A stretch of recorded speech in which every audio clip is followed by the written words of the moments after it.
इस समय मेरे साथ खतरों के खिलाड़ी का वो कॉन्टेस्टेंट है जो तीसरी बार खतरों से खेल कर आ रहा है। तो क्या उन्हें खतरों की आदत पड़ गई है? Welcome to Film Window. Thank you कैसे हैं मैम, थैंक यू। ऋत्विक? बहुत ही बढ़िया जी।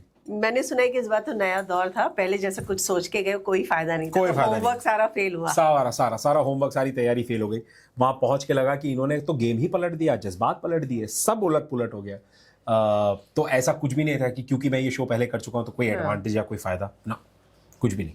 तो फिर वहां जाके ऐसा लगा कि अरे यार, मैं तो सोच के आया था कि कुछ तो एडवांटेज मिलेगी, सीनियर होने का कुछ तो फायदा होगा, पर कुछ फायदा नहीं हुआ। कोई फायदा नहीं हुआ जी, एब्सोल्युटली नथिंग।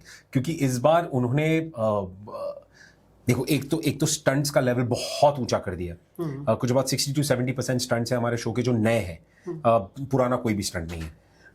प्लस उन्होंने ना आपको इसके पहले तक वो आग से लड़ा रहे थे या जानवरों से लड़ा रहे थे या हाइट से या पानी से, इन चीज़ों से लड़ा रहे थे।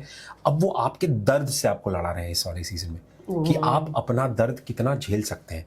यार ये तो मतलब, ये तो एकदम टॉर्चरस वाली बात हो गई कि एज अ कंटेस्टेंट तो आपकी मौत आ जाती है। हर दिन हम यही प्रार्थना करते थे कि हम उस अखाड़े में ना उतरे जहां पर पेन ऑक्शन हो रहा हो, जहां पर हमें अपने दर्द से लड़ाई करनी हो। We just did not want to go there. But वो बहुत बहुत खतरनाक था। आप देखोगे तो आपको देख के दया आएगी हम सब पे। मैं मजाक नहीं कर रहा हूं, आपको जेन्युइनली आपको देख के शायद रोना आ जाए कि हमारे साथ क्या क्या नहीं हुआ ये वाले सीजन में। तो but that's the game, that's the fun of the game. क्योंकि इस बार नया है, 15 साल हो चुके हैं। रोहित सर को 10 साल हो गए ये शो करते करते, तो I think it had to be different. आपने जैसे कि आग की बात की, मैंने सुना आपको कुछ जल जुल भी गए थे। छोटी सी कोई चोट थी, it was not a very big deal at all. वो यहाँ पर बात कहाँ से कहाँ बढ़ गई, but no, it's just a part and parcel of the job. Last season में ना आपने जो करण को टीटीएफ दे दिया था अपना, और इस बार आप बोल के गए थे कि मैं वो गलती नहीं करूंगा। पर मैंने सुना है कि इस बार शायद करण को टिकट तो फिनाले मिला है, तो झपट नहीं लिया आपने कि अब ये तो मैं डिजर्व करता हूँ? टीटीएफ इज, अच्छा, टिकट टू फिनाले बोल। यस। ओ यार, ओके, ये खबर आपको अगर लग रही है सही है तो फिर बहुत बढ़िया बात है जी। मतलब मैं इसके बारे में ज्यादा कुछ नहीं बोलूंगा आपको। लेकिन इतना जरूर है कि भाई ने हम दोनों ने एक दूसरे का साथ तो नहीं छोड़ा। मुझे कोई टीटीएफ छीनने की कोई ज़रूरत नहीं पड़ी, कुछ करने की ज़रूरत नहीं पड़ी। बस इतना ज़रूर पता है कि मतलब अंत तक साथ में है। मतलब कि समझदार को इशारा काफी है कि टॉप 3 में तो है ऋत्विक। कौन? मैं? आपने बोला ना अंत तक साथ में है। जीवन के अंत तक की बात कर रहा हूँ मैं भाई। मैं तो मेरा भाई है यार, अंत तक उसके साथ हूँ मैं। आप भी यार। मैं तो गेम का सोच रही थी, मैंने सोचा कुछ तो पता चल जाएगा। मैंने इस बार ना सीजन में हर किसी से जिनसे भी बात की, उन लोगों ने ना फीमेल कॉन्टेस्टेंट की बहुत तारीफ की है जी, कि उन लोगों ने वाकई में सबको सरप्राइज किया है जी। आपको किसने? मेरे हिसाब से फीमेल कंटेस्टेंट्स में भी absolutely for sure Farhana, Ruhanika, they've been phenomenal performers. Rubina हमेशा से ही अच्छी परफॉर्मर रही है। रुबीना से तो मैं एक्सपेक्ट करता था क्योंकि मैंने पहले देखा हुआ है रुबीना को परफॉर्म करते हुए, वो फिरोशियस है। बट फरहाना और रूहानिका, देवर वो नए जो थोड़े से एक नया लॉट भी है। प्लस क्योंकि मैं एक्सपेक्ट नहीं कर रहा था तो they shocked me even more and more so. I think Orry ने भी मुझे बहुत ज़्यादा शॉक किया। Orry has outdone himself. He's done such a phenomenal job in the show. So there were quite a few people जिन्होंने मतलब उन्होंने par excellence काम किया है इस शो में। Phenomenal, बहुत मजा आया। शो में ना अक्सर हमने देखा है कि एक पॉइंट ऐसा आता है जब हम अबॉर्ट कर देते हैं कि बस अब नहीं हो रहा है। आपके साथ ऐसी सिचुएशन आई है? जी नहीं। तो मैं सोच के चलूं ऋत्विक ने एक भी स्टंट अबॉर्ट? जी एब्सोल्युटली नहीं, कोई भी स्टंट अबॉर्ट नहीं किया। और अगर दोस्त के साथ मुकाबला करने का मौका मिला, ऐसी भी सिचुएशंस आई होंगी? जी बिल्कुल आई।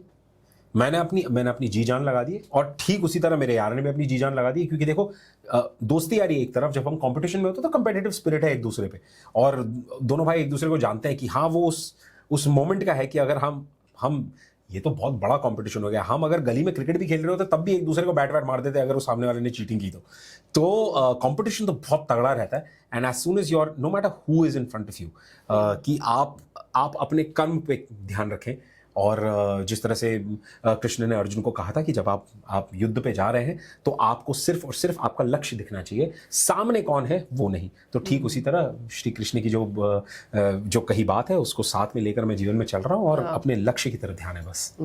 विशाल को बीच में ही शो छोड़ना पड़ा इंजरी की वजह से, उन्होंने खुद ही जो है रिवील किया है। जी जी जी। तो आपको कैसा लगता है कि एक स्ट्रॉन्ग कॉन्टेस्टेंट इस तरीके से वो नहीं जाना चाहिए था एक्चुअली, उसको वो पागल है थोड़ा, वो मतलब एक्साइटमेंट में उसको जो चोट लग गई वो नहीं लगनी चाहिए थी। ज्यादा बुरा इस बात का भी लगा कि उसको चोट लगी है।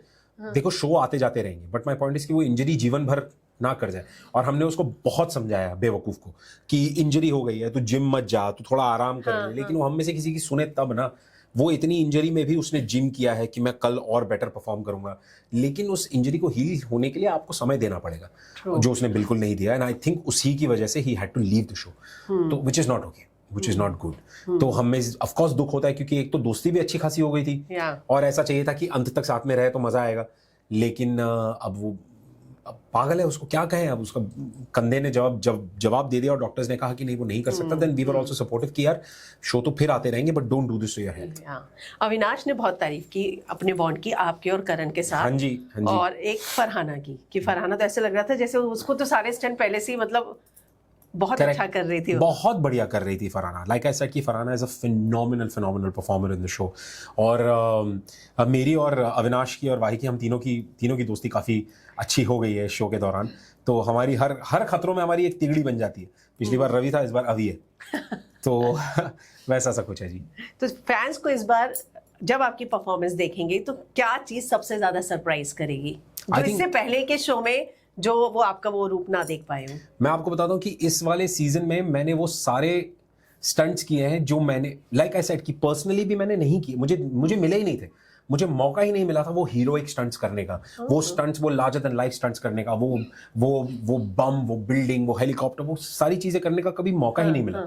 तो I think what audience is going to see is they are going to see कि they are going to see a heroic version of me, जो मैंने खुद पहली बार एक्सपीरियंस किया है इस वाले शो में। So I am really looking forward to that. और मैं आपको बता देती हूँ, जब जाने से पहले मैंने आप लोगों के इंटरव्यूज किए थे तो ज्यादातर कॉन्टेस्टेंट ने विनर के तौर पे आपका नाम बताया था कि हमें लग रहा है कि ऋत्विक सीजन जीत के आएगा क्योंकि वो एक्सपेक्टेशंस पूरी होंगी। तो मैं आपको क्या जवाब दूं? हाँ या ना, या वेट कीजिए, इंतजार आप प्लीज इंतजार कीजिए इस बात का। आई होप एंड प्रे कि उन्होंने जो कहा है वो बात सच हो जाए बस। Thanks you and all the best. Thank you very much. Thank you. Thanks.